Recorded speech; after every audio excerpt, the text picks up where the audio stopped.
The U.S. is currently in the middle of a heroin epidemic.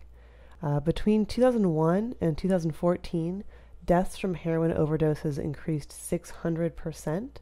And when I hear the news talk about this problem, sometimes they talk about prescription drugs, and sometimes they talk about the past 10 or 20 years and what got us here. But as a chemist, I feel like I have a unique view on this problem, because when you're learning chemistry, you also learn about the history of chemistry, and the history of heroin and addiction to painkillers reaches a long way back, really as far as history goes. So, thousands of years ago, we didn't have painkillers, but we did have flowers, poppies specifically, and ancient cultures discovered that the latex of these plants, which is this sappy looking little drop, could get you high and numb your pain. And so, just a quick chemistry aside, it turns out that there are dozens of chemicals called alkaloids inside these drops, and out of all of them, 3 have psychoactive properties on humans, or rather, 3 will get you fucked up. And so, if you're one of these 3 chemicals, you're an opiate. That's the complete definition of an opiate. Okay, so back to thousands of years ago. Technically, our first recorded use is in 1500 BC, but it's generally thought to have gone on for thousands of years even before that. Humans use the latex in the flowers to make opium, and naturally, it's a big deal. Opium is extremely popular for thousands of years and spreads to a ton of places in the world.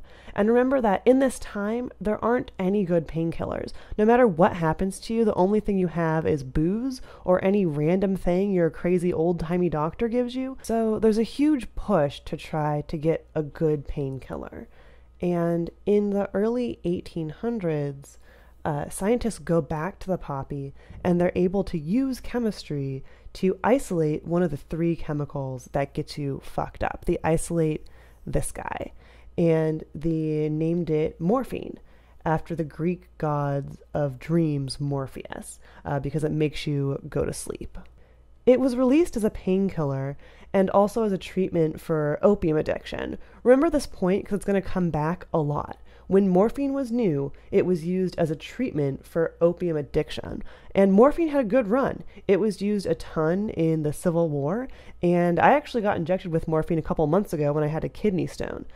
Fun fact about morphine, when you're really in a ton of pain, it does not get you high. I was lying in the hospital bed thinking that at least I was going to get shot up with morphine and, I don't know, feel loosey-goosey or something to distract me, but all I felt was just a little bit less pain. It was maybe the most disappointing thing about having a kidney stone. Anyway, over all these decades, it's eventually discovered that morphine is more addictive than alcohol or opium. Whoops! Luckily, at about that time, there was another chemist trying to make less powerful, less addictive morphine. So in the lab and working with morphine, he was able to make this structure. He basically added 2 groups right here. And these are the only differences you can see. It used to be an OH group. And so they're called acetyl groups. And so remember, his assignment is to make a less, a kind of like potent and a less addictive morphine. And he makes this, and instead it's actually twice as strong. And so since it's so strong, they considered it a hero, and they named it, you guessed it, heroin. And so then it began getting sold as a non-addictive morphine substitute. And so you could just pick it up. It was completely over the counter. And doesn't that sound familiar? So far the scientists have replaced opium with morphine, claiming that it's going to help you with your addiction. And now they've released heroin, claiming it's going to help your addiction to morphine. All right. And so this is in the late 1800s, and by 1924, the U.S. had made heroin illegal, And we actually had kind of learned our lessons about opiates being bad because they're so addictive.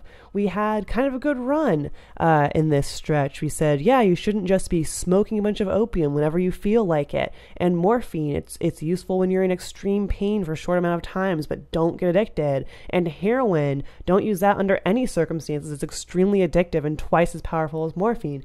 And we're doing okay. And this all kind of came to an end in 1996 when yet another opioid got released, and this one was this guy under the name of Oxycontin, and the chemical structure is called oxycodone. And this is really what kind of caused our current downfall, because Oxycontin, when it came out, had a huge marketing campaign behind it based on, and I bet you guys can guess, the fact that it was finally an opioid that was non-addictive that you could take. And so once again, we just played ourselves the same exact hand of telling ourselves, yeah, this one that only again is going to differ in a slight tiny structure from the rest of them. This one's going to be completely fine. But of course it wasn't. And it only took 4 years from 1996 to 2000 for widespread reports of Oxycontin abuse to start to surface. And over the years, as people realized that the abuse was happening, it became harder and harder to get prescription painkillers. Doctors and pharmaceutical companies were slowly kind of roped into giving less out. But there were already thousands of people addicted. The damage hadn't been done. And then when they couldn't get prescription meds anymore, they turned to something that was much cheaper. And if you look back at it, only a few carbons different than what they were already taking from their doctors, which was heroin. And so at this current heroin epidemic that we're in, nearly 80% of users become addicted to heroin only after using prescription drugs.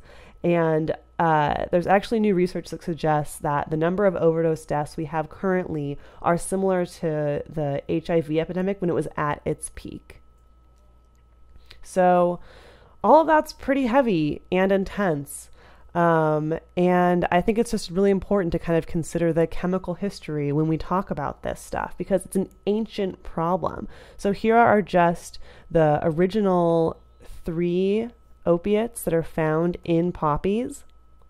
And here are 5 more structures which exist because of humans trying to do chemistry to fix the problems that we have taking the original 3. So all of these at the bottom were really made in the lab because people got too addicted to the first 3, and yet people are now addicted to all of these 5 and even other variations as well. And all of that is pretty heavy and intense. And I just find it fascinating that it's such an ancient problem. Ever since we found out what effect these flowers had on us, we've enjoyed their benefits and really struggled with addiction to them. So hopefully in the future we can find a good replacement for them, but we need to be really, really, really cautious about people who claim they found one. All right, thanks. That's all I have for you today. I hope that you learned something that wasn't too depressing about our heroin epidemic, and have a good day. Bye.